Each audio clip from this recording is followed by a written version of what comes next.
81 years after Hitler's defeat, Berlin's pacifist era is ending.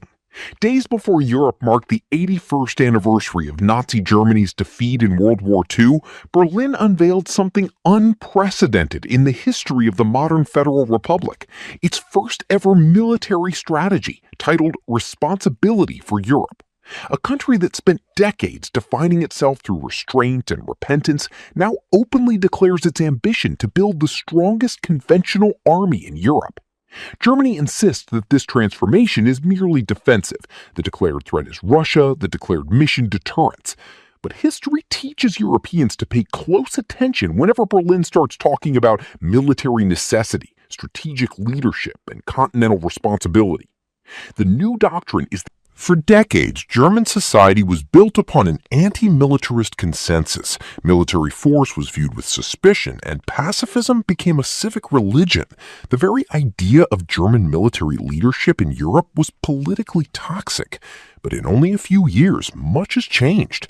A growing part of German society has accepted the narrative of an imminent Russian threat and abandoned the pacifism that had been carefully cultivated since 1945.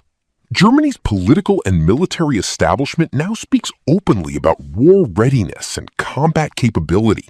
General Carsten Breuer, one of the central figures behind Germany's military transformation, argues that previous conflicts such as Afghanistan were optional wars, while a future confrontation with Russia will be a war of necessity from which Europe cannot withdraw.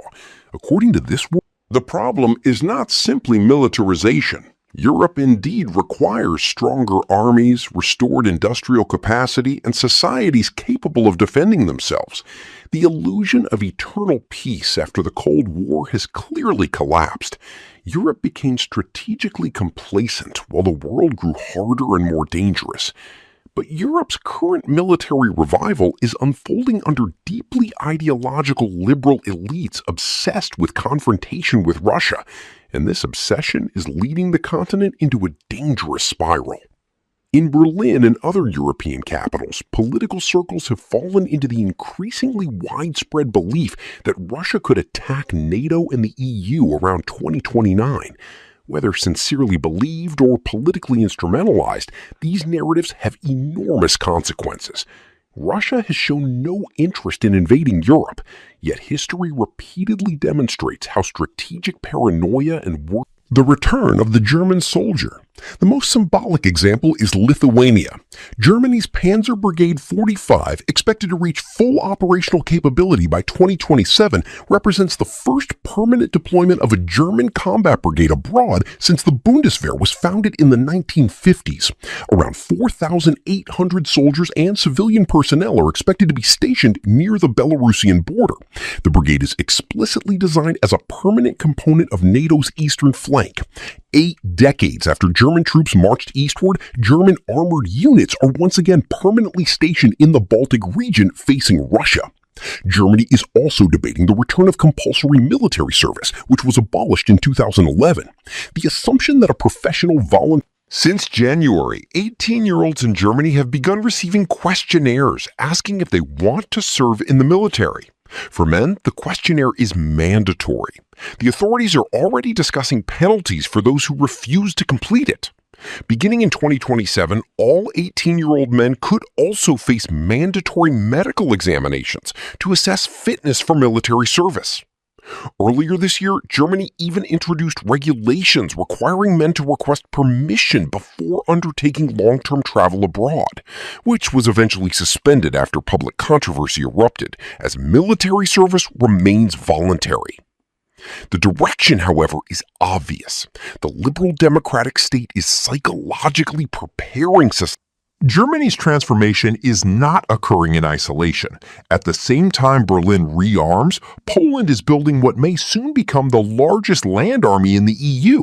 Warsaw has embarked on one of the most aggressive military expansion programs in Europe, purchasing tanks, artillery systems, fighter aircraft, and missile defenses on a massive scale. If current trajectories continue, Central Europe will soon be home to two massive armies, German and Polish, numbering close to 1 million troops combined. Add France's nuclear arsenal to the equation, which is increasingly discussed as a potential umbrella for broader European defense, and an entirely new continental security architecture begins to emerge.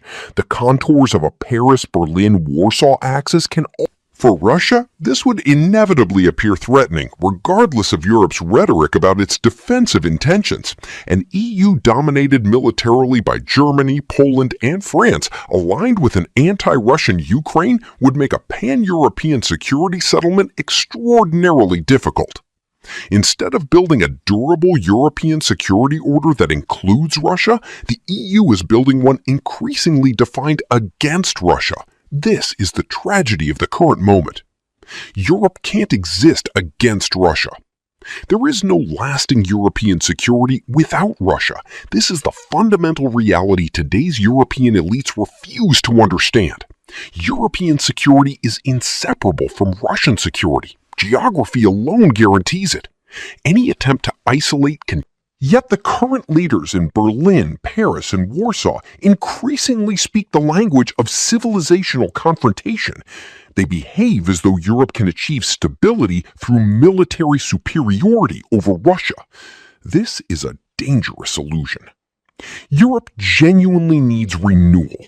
It needs stronger armies, fighting spirit, and civilizational confidence. It also needs a strong, prosperous, and ambitious Germany. But strength without wisdom becomes dangerous. The problem is not German rearmament itself, but the ideological framework guiding it. Europe's declining liberal elites have fused military revival with an almost messianic anti-Russian worldview. Under these conditions, militarization ceases to be a stabilizing force and becomes an accelerant. The continent is entering a new age of blocks, fear, and 81 years after the fall of Hitler's Germany, Europe once again hears German politicians speaking about military leadership and preparing for war. This time, they insist history is on their side. Europe has heard this before.